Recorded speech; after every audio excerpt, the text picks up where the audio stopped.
All right, so the headliner is finally done. I just pieced everything back together. That was not easy, putting all these little pieces together and putting all these trim pieces on all by myself.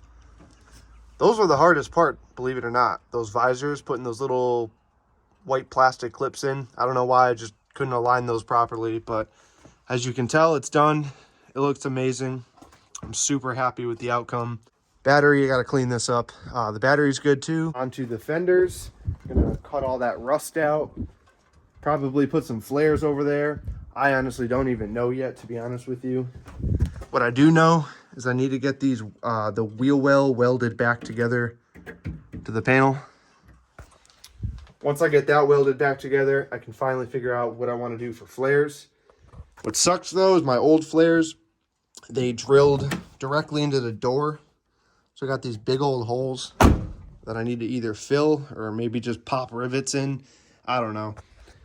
I want to do everything right with this Jeep, but then again, I'm running on a really tight schedule. We got all kinds of car shows coming up, less than a month away at this point. So I want to get this thing on the road, ready to hit the car shows. I want it all to be done properly. So I think what I'm going to end up doing, if you guys are familiar with the brand, Dirtbound sells this armor panel that goes over here, and that'll hide all this. So it also comes with a little flare. I think it comes out to like right here.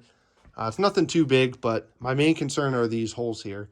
I don't want to just cover this up either. I'm going to cut all that off to make it a little bit neater. But in the long run, I think my best bet is to just replace this whole panel. And fortunately, they sell whole panels that you can replace all the way down to a quarter panel, and you can just start fresh. So that's probably going to be next year. But for this year, I'm going to throw some flares on and fix this up so it can be show ready.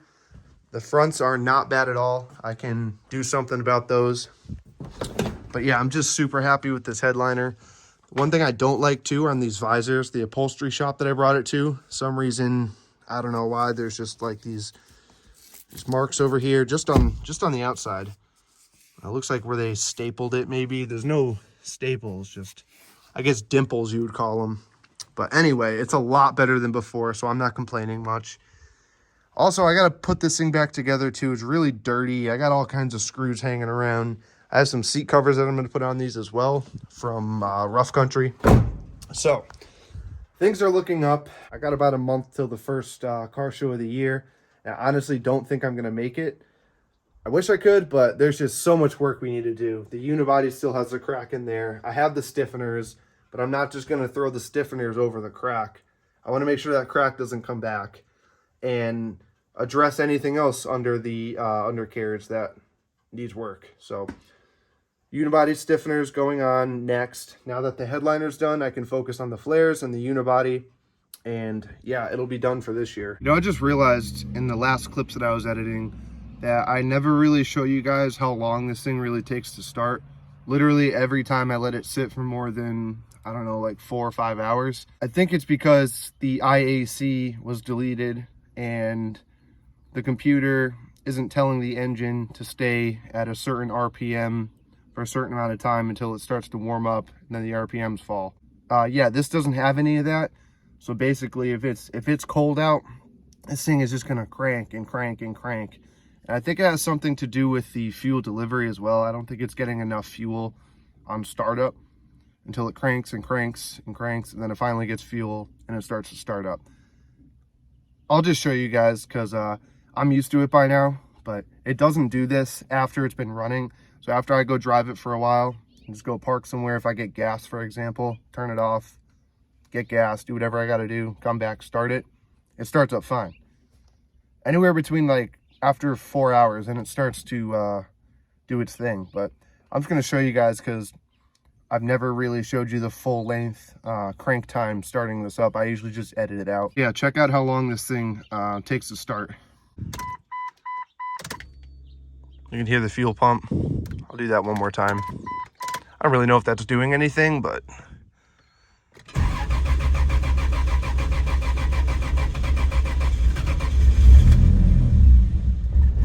usually dies out the first time. I got my foot slightly on the gas here to keep it from dying out.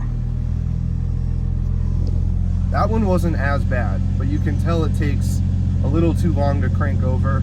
I think when I bring this thing down to get tuned on the dyno, I might see what my options are with that. I might have to add the drive-by wire in again. I don't know why the previous owner who swapped the Jeep and did that work decided to delete the drive-by wire and convert it to just throttle cable. So it's literally just a throttle cable from my gas pedal to the intake manifold.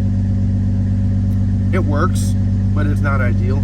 As you just saw, it takes a little while to crank, but it is what it is. It's still a Jeep. It's still a shit box.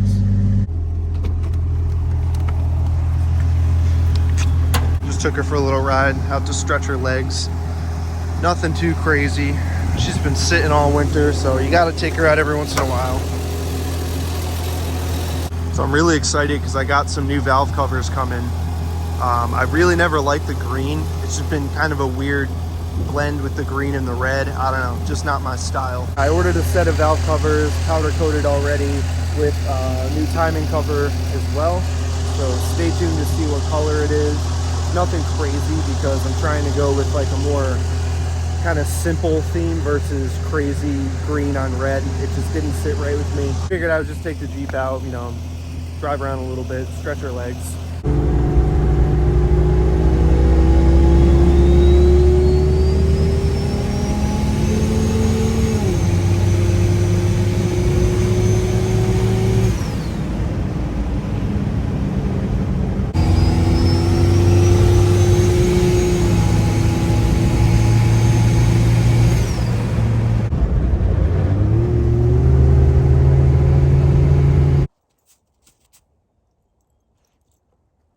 All right, so it's like, I don't know, a few weeks after that last clip. As you guys can tell, it's officially spring. It's beautiful outside. It's like 85 degrees out today. Just one of those weird freak warm days.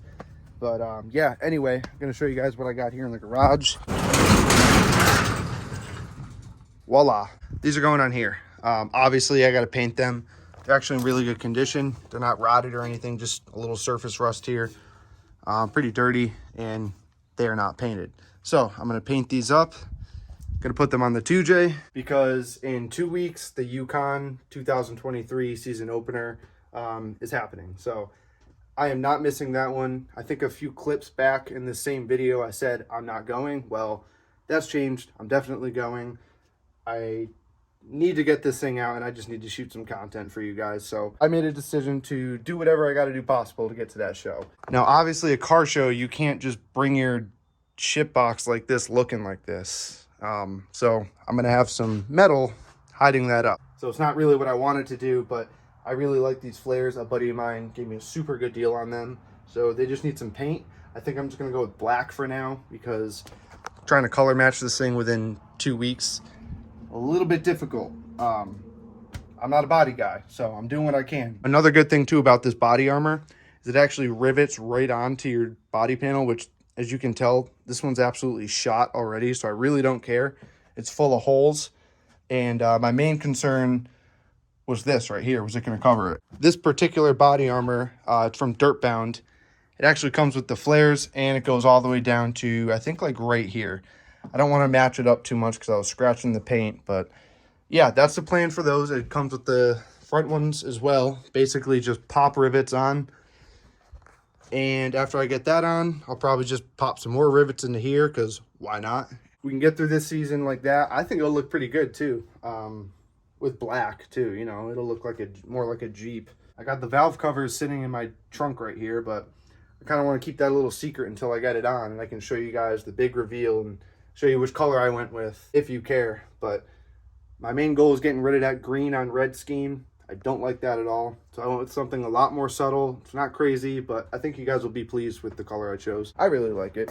The only thing is I'm waiting on a valve cover gasket because you can't just pull the valve cover out without changing the gasket and putting a new valve cover on. I don't know why it's taking so long, but it hasn't shipped yet. Cross our fingers, but worst come to worst, I just won't have the valve covers on for the car show.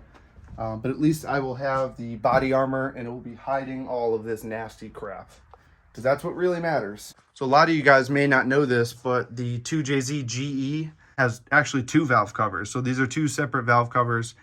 Really easy to take off. Just these bolts here, those bolts there. take the valve cover off, remove the gasket, clean it up a little bit, put the new valve cover on, and boom, there you go. Gonna eliminate the green. I still have to take the fuel rail off and the catch can, probably paint those up a different color, whatever I decide. I'm not really sure yet. So I'll give you guys a little sneak peek. That's the timing cover. Hydro dipped in carbon fiber. And we got the valve covers in here. Stay tuned to see what color. So yeah, lots of good stuff coming. Stay tuned if you guys want to see what color I end up going with the valve covers. Probably be in next video. I'm just going to spend my time the next week or two preparing to bring this to Yukon. So that's going to do it for this video, guys. I appreciate you for watching. Like always, if you enjoyed this, make sure to hit the like button, subscribe, and we will catch you guys on the next video.